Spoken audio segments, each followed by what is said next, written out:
My center at Brown was founded because of these two students, both very prominent speakers on campus, one from the left, one from the right. They both had columns in the student paper. One defended the mainstream Democratic Party view, one just defended the mainstream Republican Party view. And they came to me with this feeling of restlessness, this feeling of wanting more than what they're being served up. And one of the students said to me, he said, this is about the two parties now, he said, "We did not come to college merely to become more skillful defenders of some inherited ideology. We came here to think for ourselves." And I mentioned that student's line because the point of having different viewpoints is not just so you can learn to be a Republican as given by the Republican Party, or to learn to be a Democrat as given by the Democratic Party. Rather, that's a very ideologically loaded way of thinking about learning. I think we all, as professors, know, or at least we hope, that learning is really about the future, the frontier, about new things. And I think you want to have students hear from different viewpoints from Republicans and Democrats, not so they can know what those viewpoints are, so much as so they can have launching points, different sets of assumptions, different questions that are seen to be important that they can develop their own minds in response to. I mean, does that resonate with you at all as teacher? Ben, what do you think about that? Yeah, John, this comment causes me to reflect on a couple of documents that have become really important to Jen and I lately. Yeah, one is the AAUP's 1915 report on academic freedom, really the founding document of the AAUP.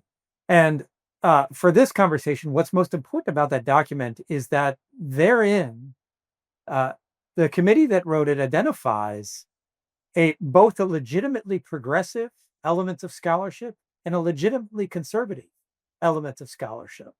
And I think we've lost sight to a great deal of that legitimately conservative element of scholarship. And that impoverishes the kinds of conversations that you can have on campus. And I say this not out of a desire to go backward. And this brings me to the second document that your comment reminds me of, which is Hannah Arendt's wonderful essay on the crisis in education, in which Arendt describes the posture that an educator ought to take with respect to the young.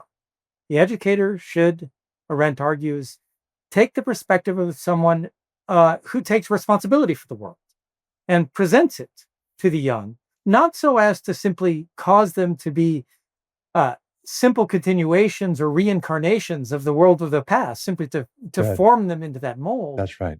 But so as to actually allow them to make something new of their lives that is informed by what has come before them. And so, I think most teachers are familiar with the experience of watching students try to sort of live up to an imperative of originality and not be able to do it precisely because they are not sufficiently informed to understand what has actually happened, the ways in which people have solved the problem of their lives in the past, so as to think about what it would really mean to take real account of our circumstances and figure out the proper way to navigate them. That's fabulous. And I just want to emphasize why I like that so much. It's very Heterodox Academy in a whole bunch of ways. What I like about it is that it gets us past a certain way. I think a lot of people who come to these issues, especially alums looking at their universities, looking at the way things have changed, looking at some of the ideas coming out of universities that have caused some problems in our society in recent years in particular, and they see the lack of ideological diversity, and they really think about that first point. It just seems unfair. They get angry, and for understandable reasons.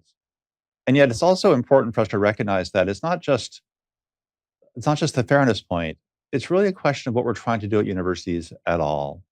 And those who say, I have people say this to me at a variety of universities, why do we want viewpoint diversity? I thought universities were about searching for the truth. If we've come to a consensus through free hiring and argumentation through the years, that all on the left, so no intelligent person can be a Republican. Republican, for example, isn't that what you want if you want to search for truth? But we know as educators, and as people of any degree of intellectual humility, we're always going to be searchers. If we close off whole patterns of premises and assumptions and ways of understanding the world, and we think we're going to have the truth in any kind of lively way, we're fooling ourselves. And I think that's really in some ways that's the deeper point. It supports some of the angry alums, but I think it does it at a deeper level that is maybe more communicable to Mhm. university presidents and to students.